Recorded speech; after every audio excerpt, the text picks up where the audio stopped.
Hello friends, मैं फामन अंसारी, आप देख रहे हैं द माइक।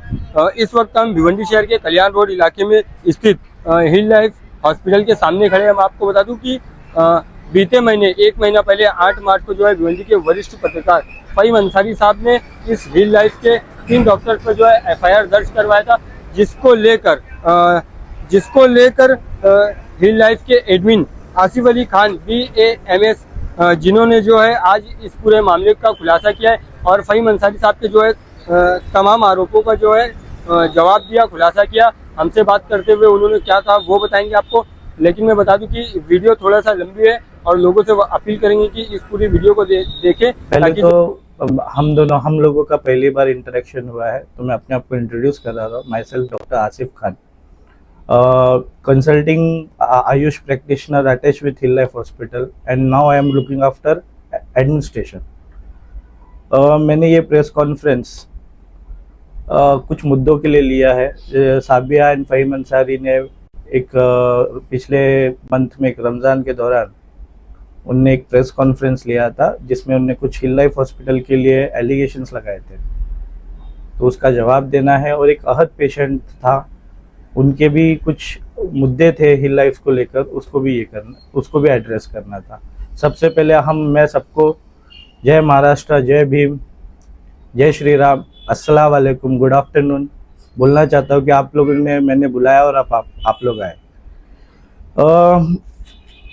एक्चुअली मैं तो चाहता था कि ये जो यहाँ पे जो टीवी है वहाँ पे उन लोगों का एलिगेशन प्ले करूँ और ये करूँ, बट उसको बहुत टाइम हो जाता, तो इसलिए मैं आपसे रिक्वेस्ट करूंगा अगर आप लोग एडिटिंग करके दे सकते हो तो दे दीजिएगा, ठीक है। मार्च के दूसरे हफ्ते में फ़हीम एंड साबिया अंसारी इनने BMC में एक प्रेस कॉन्फ्रेंस लिया कि हिल लाइफ के हॉस्पिटल और उनके 3 डॉक्टरों पे FIR हुआ और उनने अपनी आप बीती बताई, बराबर है। बट उनने जब अपनी आप बीती बताई तो उसमें उनने जो 3 खरीदार है जिसके वजह से हिल लाइफ हॉस्पिटल के ऊपर FIR हुआ, उनका नाम तक नहीं लिया। उनका नाम है माज अंसारी जो कि उनके भतीजे लगते हैं, रुमना अंसारी जो कि उनके भतीजे की बीवी है, और शकील। ये 3 बंदों का नाम भी नहीं लिया जिसके ऊपर हिल लाइफ के डॉक्टर्स के ऊपर FIR हुआ है इनके वजह से।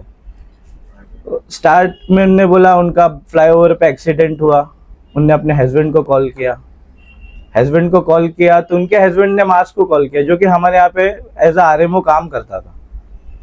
उनने उनको यहाँ पे बुलाया, माज यहाँ से भी गायब, उनने रेफरेंस दिखाया नहीं, माज ने लाया है। फिर उसके बाद बेचारे डॉक्टर संतोष यादव सर, उनने ना पैथी का विचार किया ना कुछ विचार किया। मेरा एक डॉक्टर कलीग है, उनकी जो ये थी उनकी चाची, उनको फ्री में देखा, फ्री में ओपिनियन लिया, और उनने हमको सिखाया गया है कि जब भी लिगामेंट टेयर होता है लगेज ऑपरेशन नहीं होता, पहले कंजर्वेटिव मैनेजमेंट, वो भी 1-2 महीने बाद। और फ़हीम भाई ने भी अपने इंटरव्यू में बोला है उनकी बीवी माशाल्लाह 52 साल की उम्र में 6 माला चढ़ जाती थी, तो उसको भी कंसिडर करके उन्होंने कंजर्वेटिव मैनेजमेंट लिया। फिर उसके बाद 1 महीने के बाद उनने MRI कराया। फिर उसके बाद वो डॉक्टर शाहिद के पास आई। जब सर ने बोला कि रिपेयर नहीं हुआ तो डॉक्टर शाहिद के पास आए, क्योंकि डॉक्टर शाहिद सर यहाँ के ओनर रहे हैं, तो उनने कलीग समझ के जो ऑपरेशन कहीं पे भी जाइए लाख रुपए के ऊपर होता है, 1.5 लाख के ऊपर होता है, विद पैकेज 90,000 में करके दिया। ये डॉक्टर शाहिद की गलती हुई, उनको कंसिडर करना। फिर उसके बाद आई जाइए, फिर डे ऑफ उनने बोला कि ऑपरेशन हुआ 30/7/2022 को, ये पेपर है मेरे पास उनका। 3:16 में वो एडमिट हुए हैं और एडमिशन में रिफर बाय डॉक्टर माज अंसारी, ठीक है। माज अंसारी ने एडमिशन लिया जितेंद्र निकुम सर जो कि दूल्हे में एक लेक्चरर है और ऑर्थोपेडिक सर्जन है, ऑर्थोपेडिक मतलब आर्थ्रोस्कोपिक सर्जन है। उनको उसने इन्फॉर्म किया उनकी चाची के इनर थाई में फंगल इन्फेक्शन था, तो उसके लिए उनको अजमल सर ने देखा है, फिटनेस लिया उनसे, उनको इट्राकेनाजोल चालू किया। अब आ जाइए डे ऑफ OT, बोल रहे हैं, मैडम ने बोला है उनकी वाइफ ने, साबिया अंसारी ने, कि मुझे स्पाइनल एनेस्थेशिया दिया गया था। तो मुझे सब समझ में आ रहा था। तो उनने बीएमसी में कितने आरटीआई डाले, उसमें इनका कंफ्यूजन क्या है, कभी बोलते हैं ड्रिल मशीन खराब हो गई, कभी बोलते हैं रस्टेड हो गई, कभी बोलते हैं ड्रिल मशीन टूट गई। जो ड्रिल मशीन आई ही नहीं, ऑर्थोस्कोपी में ड्रिल मशीन नहीं लगती है। एक सेफर साइड में जितेंद्र नुकुम सर ने पूछा था डॉक्टर शाहिद से कि आपकी ड्रिल मशीन है ना, तो बोले सर नहीं है, मैं मंगा दूंगा। पर जो हॉस्पिटल से मंगाने की बात हुई थी वो हॉस्पिटल बंद था। वो हॉस्पिटल का नाम है काशीनाथ पाटिल, ठीक है। फिर अगर जो मशीन आई नहीं, उसके बंद होने का सवाल ही नहीं उठता। और फिर बोलते हैं ड्रिल, एक आरटीआई में उन्होंने बोला है कि ड्रिल मशीन टूट गई। भाई 52 इयर्स फीमेल, मेनोपॉज मतलब मासिक पारी बंद हो गई है, वैसी औरतों को तो कैल्शियम दिया जाता है। उनका बोन इतना स्ट्रांग था कि ड्रिल मशीन टूट गई। ये भी जाने दीजिए, चलो ये भी छोड़िए। अभी के रिसेंट अभी जो लिया है मार्च में, उनने बोला ड्रिल मशीन रस्टेड थी। अरे जो बंदा जो सर पूरे मतलब एक कॉलेज में, एमबीबीएस कॉलेज में लोगों को लेक्चरर है, वो किसी के प्रेशराइजेशन में आकर के रस्टेड ड्रिल मशीन यूज करेगा? जो लोग बच्चों को सिखाता है, जिसकी वजह से प्रैक्टिस हो रही है। ये सिर्फ बोलने का और बोलते रहने का बस यही है। फिर उनके बाद उनने बोला कि जब मेरा ऑपरेशन हो गया तो कोई डॉक्टर अटेंड नहीं करता था, सिस्टम उससे मिसबिहेव करती थी, और मैं पेन में थी तो मुझे सेडिशन दिया जाता था कि मैं सो जाऊं। पहली बात तो जो बंदे इतना लड़ सकते हैं, क्या उस वक्त नहीं लड़े रहते? और दूसरी बात माज अंसारी के हर वक्त ऑर्डर ये है। रुमना अंसारी का ये है, कौन है? रुमना अंसारी आरएमओ, उनकी भतीजी की बीवी। मतलब मैं क्या बोलूं, हिल लाइफ हॉस्पिटल इनके भतीजी मतलब इनके साथ मिसबिहेव कर रहा था, तो इनके भतीजी और भतीजे का हाथ था। अपने ही रिलेटिव को इन लोगों ने सेडिशन दिया। मतलब एलिगेशन की एक हद होनी चाहिए। जब डॉक्यूमेंटेशन है तो झूठ भी नहीं बोलना चाहिए। वो भी रमजान के मौके पे झूठ बोल रहे हैं आप लोग, ठीक है। फिर उसके बाद उनके हस्बैंड का एक ये था कि मेरी वाइफ को मैंने टेगीसाइक्लिन, मैंने उनका इंटरव्यू देखा, टेगीसाइक्लिन एक दिन में 27,000 का मैंने मेडिसिन दिया, ठीक है। तो टेगीसाइक्लिन उनने कंसल्टेंट भी बुलाए थे, एंटीबायोटिक रेजिस्टेंट कंसल्टेंट, है ना। तो मेरा एक बात है, मेरा एक चीज़ पूछना है। मेरे यहाँ पे तो उनको सिर्फ पिप्टाज और एमिकैसिन दिया गया है, ठीक है। और ड्यूरिंग हॉस्पिटलाइजेशन उनका 30 को एडमिशन हुआ है, 31 को ऑपरेशन हुआ है, और उसके बाद वो 5 तारीख तक मेरे यहाँ पे एडमिट है। ना उनको फीवर आया, ना उनको ऑपरेटिव साइड में रेडनेस हुआ, सिर्फ स्वेलिंग थी, वो भी उनको फिजियो दे रहे थे इसलिए, ठीक है। ड्रेन था, ड्रेन भी उनकी भतीजी ने ही लिखा है कि निकाला है, बहू ने बोला है निकाला है, ठीक है। ड्रेन का मतलब मैं बहुत लोग मेडिको नहीं हो इसलिए बता रहा, कोई जगह रहती है जहाँ से हमको गंदगी निकालनी रहती है, वहाँ पे रख देते हैं। और वो ड्रेन हम कब निकालते हैं? जब उसका जो क्वांटिटी रहता है कम होते जाता है। तो जब वो क्वांटिटी कम होने पे हमने 3 तारीख को ड्रेन निकाला है। इनकी भतीजी ने लिखा है फीवर स्पाइक नहीं है हॉस्पिटलाइजेशन में कहीं पे भी। तो ये हॉस्पिटल में इन्फेक्शन कैसे हुआ? वो घर पे गए, कभी हिल लाइफ में आए नहीं। उनने अपने भतीजे को उस टाइम उनके लिए वो बोलते हैं ना, उनका डिग्री है BUMS, तो उस टाइम उनके लिए वो बोलते हैं ना एक कॉम्पिटेंट डॉक्टर थे। उनने वहाँ पे घर में ड्रेसिंग किया और फिर उनको इन्फेक्शन हुआ। तो इस ना डॉक्टर जितेंद्र नुकुम को फॉलोअप के लिए बुलाया या ये लोग आए नहीं, इसमें हमारी क्या गलती है? एक शकील को लेकर उनके भांजे ने खुद से कर ड्रेसिंग किया। तो जब इतना सारा प्रूफ है तो फिर हिल लाइफ के ऊपर कैसे एलिगेशन? पहली बात तो एंटीबायोटिक अगर मैं कम दे रहा हूँ और उनको रेसिस्टेंट है तो उनका ड्रेनेज बढ़ना चाहिए, उनको फीवर आना चाहिए। कहीं पे फीवर नहीं था। फिर और बाहर नहीं हुआ है सर जी, मैं सब कुछ करने के बाद मैं आपके आंसर के जवाब दूंगा। आप मेरा सुन लीजिए, फिर मैं आपको पूरा जो आपके जो भी मन में सवाल है आप लोगों के, मैं सबका जवाब दूंगा। ठीक है सर, ठीक है। ये हो गया सर। फिर ना हॉस्पिटल में ना हॉस्पिटल से इनने कंसेंट लिया, ना इनने सर्जन से कंसेंट लिया। इनने अपने मन से घर पे ड्रेसिंग की अपने भतीजे को लेकर और यहाँ पे एक ओटी टेक्नीशियन को लेकर। उनने उनको क्या पैसा दिया, हॉस्पिटल का लुकआउट नहीं। अगर हॉस्पिटल में हुआ रहता तो हॉस्पिटल जिम्मेदार था सर। फिर उसके बाद उनने बोला कि मैं बाहर दिखाया, क्या मुलुंड में कोई सर को दिखाया orthopaedic, he is also well known, और वहां पे उन्होंने ऑपरेट किया। सर अगर वो सर ने बोला कि हिल लाइफ से निग्लिजेंसी हुई, तो अगर सपोज यहाँ से कोई भी पेशेंट जाता है या मेरे पास कोई भी पेशेंट आता है और मुझे लगता है दूसरे हॉस्पिटल से निग्लिजेंसी हुई है, तो मेरा पहला फर्ज बनता है एमएलसी करना, मेडिको लीगल केस। तो वो सर ने हिल लाइफ पे मेडिको लीगल क्यों नहीं किया, ये भी एक पॉइंट आता है। फिर दूसरा सर, वो लोग मतलब वो एक कागज दिखा रहे थे कि मेरी वाइफ परमानेंटली डिसेबल्ड हो गई, ऐसा ऐसा करके दिखा रहे थे। वो टेम्परेरी था सर। डेट ऑफ इशू और एंड डेट आप जाकर उनसे मांग लीजिए तो आपको पता चल जाएगा। अभी आप लोगों में से भी अल्लाह ना करे किसी का हाथ टूट जाए तो मैं भी दिला दूंगा सर कि हाँ ये बंदा 6 महीने तक काम नहीं कर सकता। ठीक है सर। इतना होने के बाद, ठीक है, मतलब उनकी चाची हुई थी एडमिट 30/7/2022, ठीक है, और डिस्चार्ज हुई थी उनकी चाची 5 तारीख को इसमें अगस्त में। फिर माज अंसारी 4 महीने बाद, जब उनका चाचा हमसे लड़ रहा है, हमने मेडिकल निग्लिजेंसी की है, अपने खुद के डैड को एडमिट कराते हैं।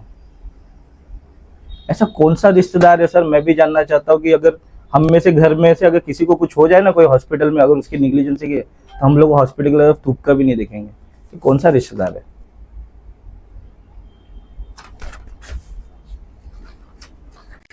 और सर इतना सब कुछ होने के बाद हिल लाइफ हॉस्पिटल पे शकील अंसारी, माज अंसारी के स्टेटमेंट पे हिल लाइफ हॉस्पिटल पे एफआईआर होता है, उनके 3 डॉक्टर्स पे होता है।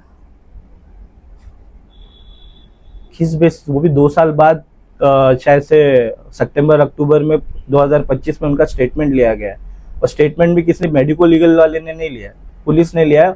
और उस बेसिस पे बोलते हैं ना, उस बेसिस पे सिविल सर्जन ने दे दिया। I am shocked. ये देश का कानून है, एक गुंडे, एक क्रिमिनल, एक मर्डरिस्ट को भी ना अपना बोलते ना पक्ष रखने का हक दिया जाता है। कैसे हुआ मुझे नहीं पता। आप शकील से पूछ लीजिए उसको हिल लाइफ से क्यों निकाला गया। उसको निकाला गया जातिवाद। उसने doctor Mujeeb, orthopedic surgeon spine, शहराज में भी बैठते हैं, उनको मारा था, मेरे सामने मारा है। मेरा हॉस्पिटल हो, बच्चे का करियर खत्म हो जाता है, इसलिए मैंने कोई एक्शन नहीं किया। मैंने मुजीब सर को पर्सनली रिक्वेस्ट कर यहाँ पे ही मुजीब सर उनकी वाइफ के सामने मारा है, क्योंकि वो एनेस्थीसिया है। हिंदू, मुस्लिम, सिया, सुन्नी, मैं हॉस्पिटल चलाने बैठा हूँ सर। मेरे लिए कास्ट नहीं मायने रखता। कोई भी आएगा मैं करूंगा काम उसका, चाहे वो मोमिडन रहे, नॉन मोमिडन रहे। उसके लिए उसको निकाला। माज अंसारी को क्यों निकाला, ये मैं आपको ये दोनों का रिटर्न, मैं हॉस्पिटल एडमिनिस्ट्रेशन जो उस टाइम देख रहे थे, मैं उनको बोलूंगा आप लोगों को रिटर्न दे दे उसका, क्योंकि शायद से महाराष्ट्र का रजिस्ट्रेशन नहीं था। और उनके ये जो इलीगल एक्टिविटीज चल रहे थे हॉस्पिटल में, जो पेशेंट आया उसको पर्सनली बिना हॉस्पिटल को पूछे ड्रेसिंग और फॉलोअप देना, उसकी वजह से निकाला गया। वो हॉस्पिटल एडमिनिस्ट्रेशन ने मुझे पता है, क्योंकि माज अंसारी के सामने टाइम पे मैं नहीं था, पर मैं उस टाइम के एडमिनिस्ट्रेशन को बोल दूंगा। ठीक है। फिर सर उनने एक एलिगेशन लगाया कि डॉक्टर शाहिद सर की वाइफ ऊंचा करती है, इसलिए उनके खिलाफ एक्शन नहीं होता।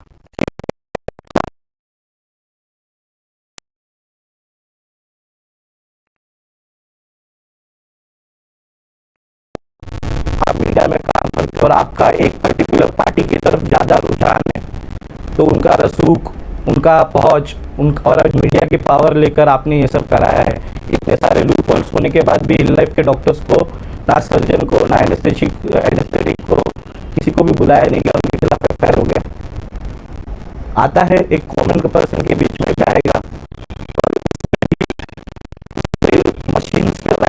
शकील का सर 28, 27, 28, 30 और 31, अगर मैं गलत नहीं हूँ, मुझे जितना याद है स्टरलाइजेशन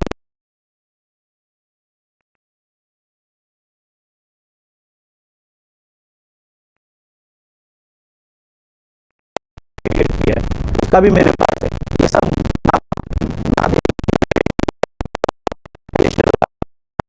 और FIR देना कहीं पे तो आपके दिखता है। ठीक है,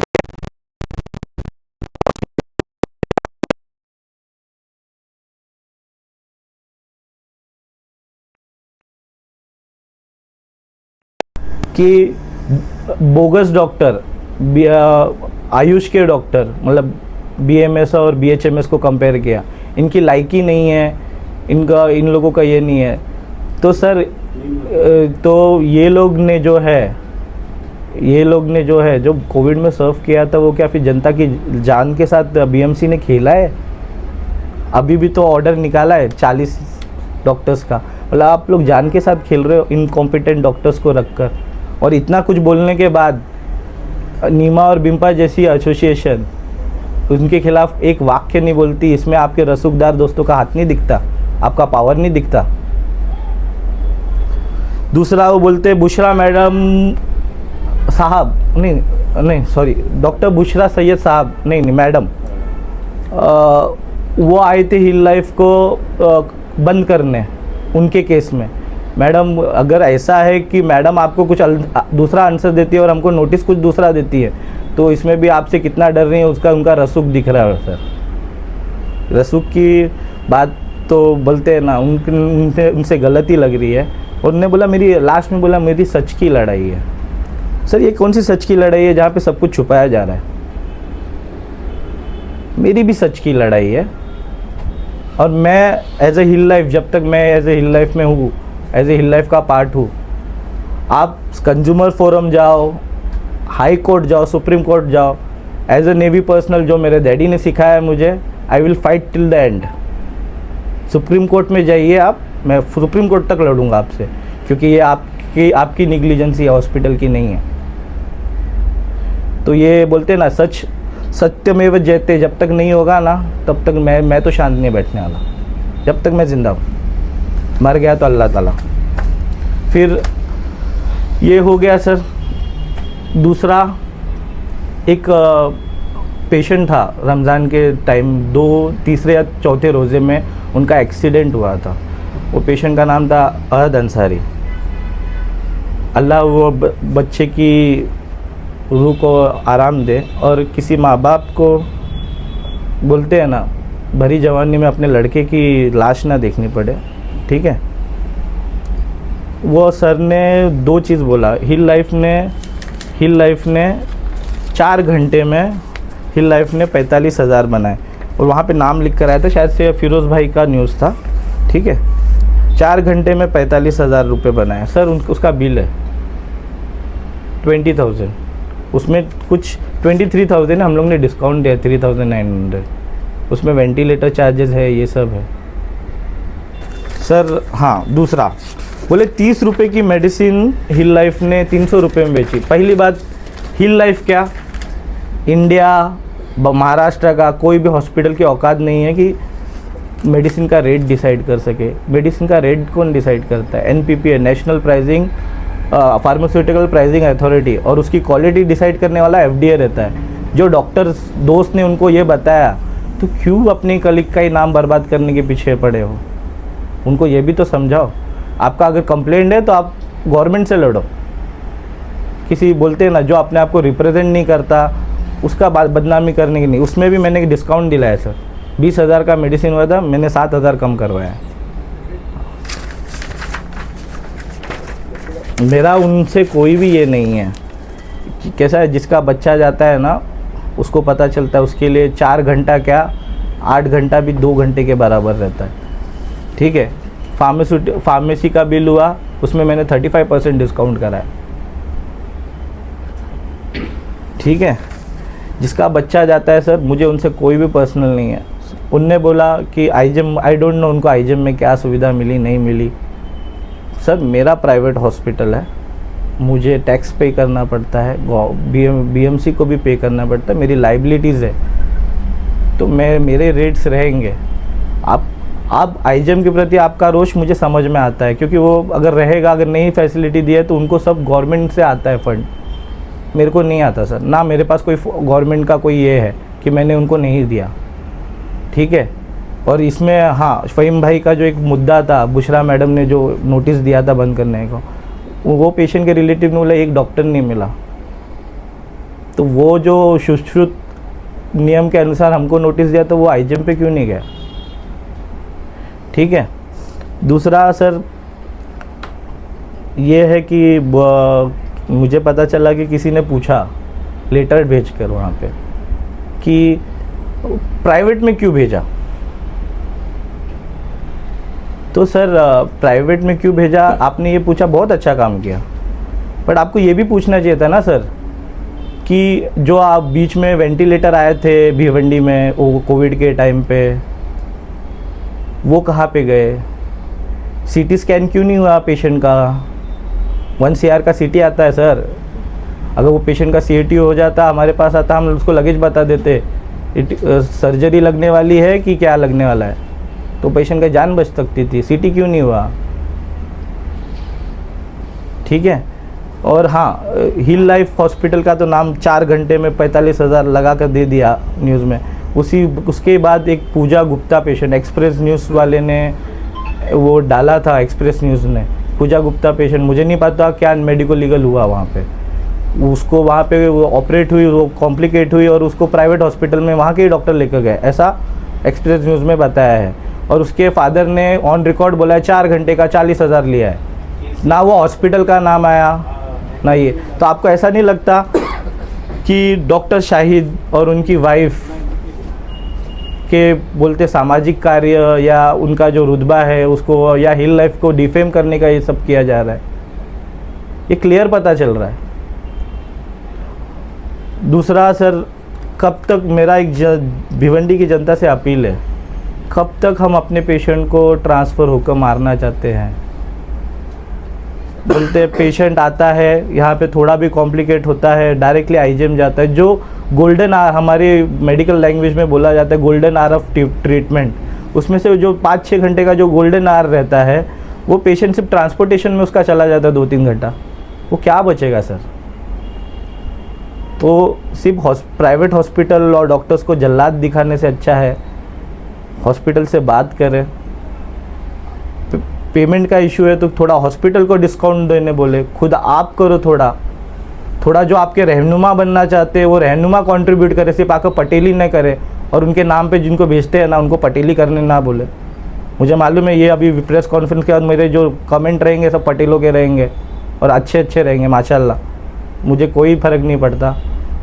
मेरे लिए एक ही चीज़ है, भिवंडी की जनता का गुस्सा सर आँखों पे, प्यार दिल में। बट मैं यही चाहता हूँ कि 7 साल से सुनते सुनते तंग आ गया हूँ कि भिवंडी को आईजीएम को थाना सिविल बनाएंगे, आईजीएम को जेजे बनाएंगे, कुछ नहीं हो रहा है। बट कम से कम अपने रिलेटिव्स, अपने भाई बहनों को तो मरने से बचाओ। इतना सारा चीज़ें हैं, आप सिर्फ एक ही मुद्दे पे, एक ही हॉस्पिटल के पीछे पड़े हो। ये सीधा पता चल रहा है कि हॉस्पिटल के पीछे पड़े हैं। तो मेरी भिवंडी की जनता से ये है कि आपको प्रॉब्लम है, आप आइए, कॉस्ट लीजिए, हॉस्पिटल को डिस्काउंट करने बोलिए। आपके साथ जो है उनको बोलिए कि भाई आप सिर्फ आकर हॉस्पिटल से वाद मत डालो, आप उनको हेल्प कराओ, वो भी जाने दीजिए। नहीं कर सकते ना तो भिवंडी में इतने सारे हॉस्पिटल है, जो आपको लगे अच्छा हॉस्पिटल है उसमें गवर्नमेंट की योजना ला के दीजिए। हिल लाइफ को नहीं चाहिए, मैं लाऊंगा कहीं से कर। बट आपको लगता है ना तो भिवंडी की जनता इधर उधर नहीं भटके तो वहाँ पे ला के दे दीजिए। तो जैसे भिवंडी की जनता यहाँ पे ही कर ले, आयुष्मान योजना, PMJY, CM फंड, उनको ला के दीजिए ना। सिर्फ उनको डाइवर्ट क्यों कर रहे हो आप, और उनकी फैमिली के लाइफ के साथ क्यों खेल रहे हो। बस इतना ही बोलना था। और भी बहुत मुद्दे हैं, वो रसूखदार और रसूखदार के नाम पे पटेली करने वालों के 3-4 मुद्दे और हैं, पर अभी वो बोलते हैं ना, वो टाइम नहीं आया है कि उसके ऊपर बात करूं। इंशाल्लाह उस पर भी बात करूंगा अगर अल्लाह ताला ने मुझे उस कंडीशन में लाया तो। मैं अपना प्रेस कॉन्फ्रेंस अभी बंद करता हूँ। नहीं, मैं पूछूंगा ना। जय हिंद, मैं जय महाराष्ट्र। अभी आप लोगों को कुछ मुझसे क्वेश्चन पूछना है, बिंदास पूछिए। सर्जन का जो नहीं आया जिसके ऊपर से एफआईआर दर्ज हुई, ऐसे में कहाँ पे गलती देखा, कौन सी गलती देख के आपने ये सर निर्णय लिया? एक्चुअली जिसके बाद ये FIR हुआ? एक्चुअली सर मेरे को जहाँ तक पता है कि सिविल सर्जन, मैंने आपको बोला भी, सिविल सर्जन ने पुलिस वाले के जो बैठे थे उनने हॉस्पिटल स्टाफ और यहाँ का बोलते ना एक ये लिया, नॉन मेडिको है पुलिस वालों को, उनके स्टेटमेंट पे दिया। मेरा कहना यही था कि अगर सिविल सर्जन को कहीं पे भी लगता कि डॉक्टर की निग्लिजेंसी है तो वो सर्जन और एनेस्थेशिया को क्यों नहीं बुलाए, और उसके बाद अगर ये मेरे खिलाफ रहता ना, मैं ये प्रेस कॉन्फ्रेंस कभी नहीं लेता, फिर मैं इसको कोर्ट में ही डिफेंड करता। बट हमको एक कॉन्स्टिट्यूशनल राइट के हिसाब से हमको हमारा तो प्रतिनिधित्व ही नहीं रखा गया, सीधा आया एफआईआर हो गया, दूसरे दिन प्रेस कॉन्फ्रेंस लेकर डिफेम कर दिया हिल लाइफ को। मतलब आपका आरोप है कि पुलिस ने किसी दबाव में आकर केस दर्ज कर दिया? हो सकता है ना सर। फ़हीम अंसारी सर ये सब क्यों करेंगे? हाँ, तो सर इतना सारा वो हिल लाइफ क्यों करेगा? फ़हीम अंसारी सर ये सब जिस तरह से आरोप लगा रहे हैं कि मीडिया आपको टारगेट कर रहा है, तो मीडिया नहीं टारगेट कर रहा सर। अगर मीडिया को टारगेट करना रहता मैं आप लोग को बुलाता ही नहीं। सॉरी, मैं उनके दो चैनल का नाम लिया, एक्सप्रेस न्यूज़ हिंदी और एक फ़हीम अंसारी जो खुद पत्रकार है। मैंने उनका नाम नहीं लिया, सॉरी, मुझे उनके चैनल का नाम भी नहीं पता। फ़हीम अंसारी का इसलिए लिया कि उनने लिया, और एक्सप्रेस न्यूज़ का इसलिए लिया क्योंकि मैं यूट्यूब स्क्रॉल करता हूँ तो वो आया, तो मैंने इसलिए लिया कि सेम मुद्दा है, सेम कंडीशन है, बट वो न्यूज़ कहीं पे भी आया नहीं जितना हिल लाइफ का आया। और कौन से प्राइवेट हॉस्पिटल में गया वो भी एक ये रखा गया, क्या बोलते हैं, एक सस्पेंस रखा गया। क्यों देना चाहिए था ना सर। सर पीड़िता का आरोप है कि ऑपरेशन थिएटर में पावर चली गई। सर जी, पीड़िता का आरोप है, मेरे यहाँ पे ना सर बैकअप है, मैं आपको दिखा देता हूँ। अगर आपको चलना है तो मैं आपको पीछे दिखा देता हूँ। जैसी लाइट जाएगी ना 5 सेकंड के अंदर ऑटोमेटिक जनरेटर ऑन होता है।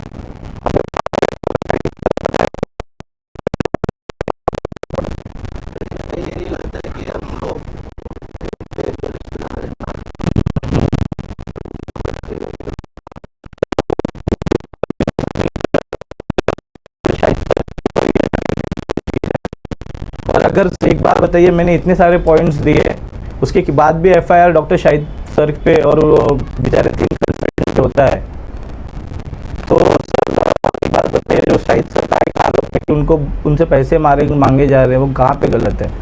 फ़हीम ने जो दूसरा भी आरोप लगाया था कि ये जो सारे ऑर्डर फॉलो हो रहे थे, जो माज ऑर्डर फॉलो कर रहे थे, वो वरिष्ठ डॉक्टरों के। सर माज अंसारी मेरे हिसाब से तो एक डॉक्टर है,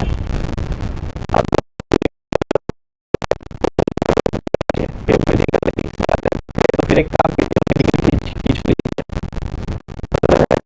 तो मेरा सीनियर मुझे कुछ इलीगल करने को बोल रहा है तो मुझे नहीं करना चाहिए। मैंने ओथ लिया है कुरान का, गीता का, जिसको भी मैं फॉलो करता हूँ, बाइबल का, तो फिर अगर वो है तो उनको खींच लेना चाहिए, उनकी डिग्री नहीं रखनी चाहिए। और फिर वो जो जिसने ऑर्डर दिया है उसके खिलाफ भी एक्शन लेना चाहिए, मेरे को कोई प्रॉब्लम नहीं। जो सिविल सर्जन के ऑर्डर के हिसाब से जो ये दर्ज हुआ मामला, उसके सर हम अपील करेंगे।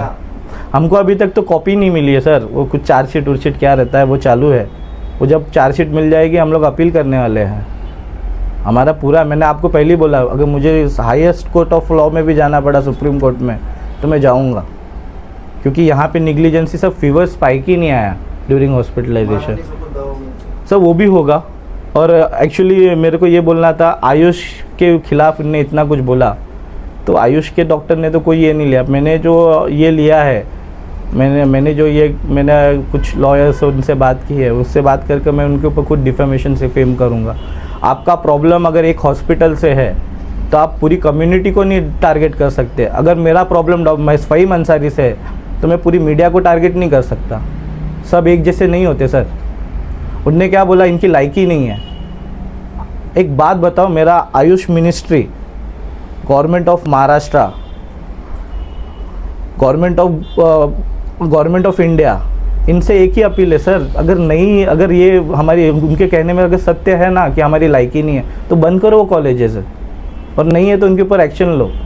और कोविड में हम लोगों ने सर्व किया है। कोविड में कितने MBBS डॉक्टर थे, कितने BMS थे, कितने BHMS थे, कितने BUMS थे, पता कर लो, निकाल लो माहिती मार कर। अगर हम उस टाइम कॉम्पिटेंट थे तो अब अनकॉम्पिटेंट कैसे हो गए? और वो कौन होते हैं हमको कॉम्पिटेंसी और इनकॉम्पिटेंसी का ये देने के लिए?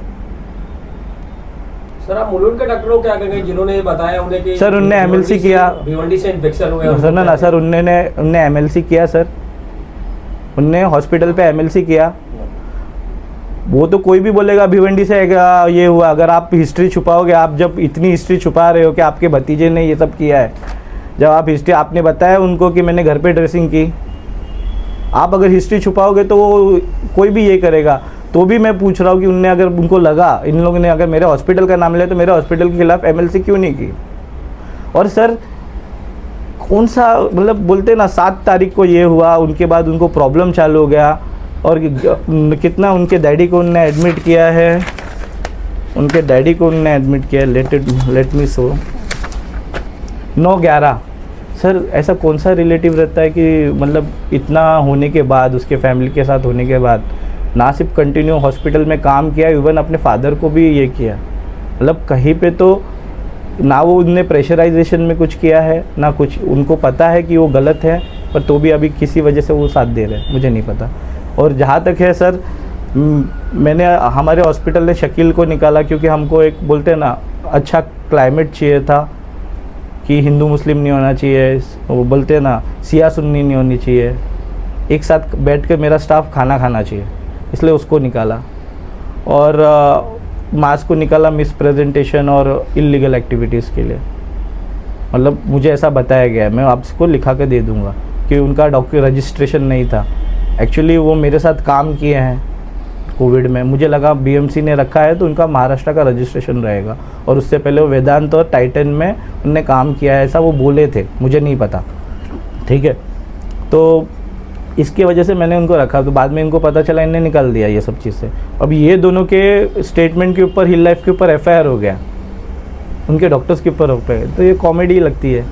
उन्होंने आरोप लगाया था कि फिजियोथेरेपिस्ट की जो थेरेपी रहती है वो बर्दाश्त नहीं कर पा रहे थे, फिर भी ज़बरदस्ती दी गई। सर जो भी फिजियोथेरेपिस्ट है वो ना अपने हिसाब से करते हैं कि पेशेंट की कितनी थ्रेशोल्ड है, कितने कम उसमें एक्सरसाइज में उसको कितना पेन होता है, वो धीरे धीरे बढ़ाते। कोई बेवकूफ़ तो नहीं रहेगा कि आया और सीधा पैर मोड़ दिया, धीरे धीरे करते हैं। तो अभी एलिगेशन लाने के लिए कोई कुछ भी बोल दे, मैं बोल दूँ कि भाई वो खुद से ही पैर मोड़ रहे थे। सर हिल लाइफ हॉस्पिटल के ऊपर ये भी आरोप लग रहा है कि IGM से जो पेशेंट है वो यहाँ पे रिफर किया जाता है, ऐसा भी सर कौन से हॉस्पिटल में नहीं जा रहा आपके IGM से? केवल नहीं सर, कौन से हॉस्पिटल से नहीं जा रहा है? आप एक काम कीजिए, हिल लाइफ क्या बोलते हैं ये, अगर आपके यहाँ पे एमरजेंसी फैसिलिटीज़ नहीं है, आप पैक कर पेशेंट को भेज रहे हो और वहाँ पे पेशेंट रिलेटिव रिक्वेस्ट कर रहा है, मैंने अभी बीच में बोला ना कि किसी ने लेटर भेजा कि आपने प्राइवेट हॉस्पिटल में क्यों भेजा, तो आप उसने ये क्यों नहीं पूछा कि उसका CT क्यों नहीं हुआ, वेंटिलेटर पे क्यों नहीं रखा गया। और सबसे बड़ा मेडिको लीगल सर, वो पेशेंट का रिलेटिव बोल रहा है, अहद अंसारी के फादर थे, भाई थे, आई डोंट नो, वो बोल रहे हैं कि मेरे पेशेंट को वेंटिलेटर लग रहा था, उनको नॉन कार्डियक एम्बुलेंस पे भेजा। मेडिको लीगल है, गवर्नमेंट है तो कुछ भी करना। एक बड़ा आरोप अपने ये भी लगाया है सरकारी अस्पताल को लेकर कि अगर हमारे इस पर कार्रवाई करने के लिए वो आ रहे हैं तो ऐसे कई सारे केसेस जो है वो IGM अस्पताल में हो रहे हैं। आरोप नहीं लगाया सर, मैंने आरोप नहीं लगाया। मैंने बोला ऐसा काम में आया, मैं कहीं पे भी वहाँ के डॉक्टर को ये नहीं बोल रहा, मैंने पेपर नहीं देखा है। जैसे आज मैं ये मीडिया के सामने बैठा हूँ, मेरे लिए हो सकता है बेचारों ने भी सब किया रहे और वो एलिगेशन में गए, मैं किसी के ऊपर आरोप नहीं लगा रहा हूँ। मेरा ये कहना था ऐसी सेम मुद्दा था, उसको क्यों दबाया गया, उसमें क्यों नहीं वो हॉस्पिटल का नाम लाया गया, कौन से डॉक्टर ने सर्जरी की वो क्यों नहीं बताया गया, वो एकदम बोलते ठंडे बक्से में कैसे चला गया। मेरा ये बोलना है, मेरा किसी IGM से कोई मेरा व्यक्तिगत नहीं है। वो कैसा है, वो गवर्नमेंट है, वहाँ से फंड होता है, वहाँ पे जो होगा वो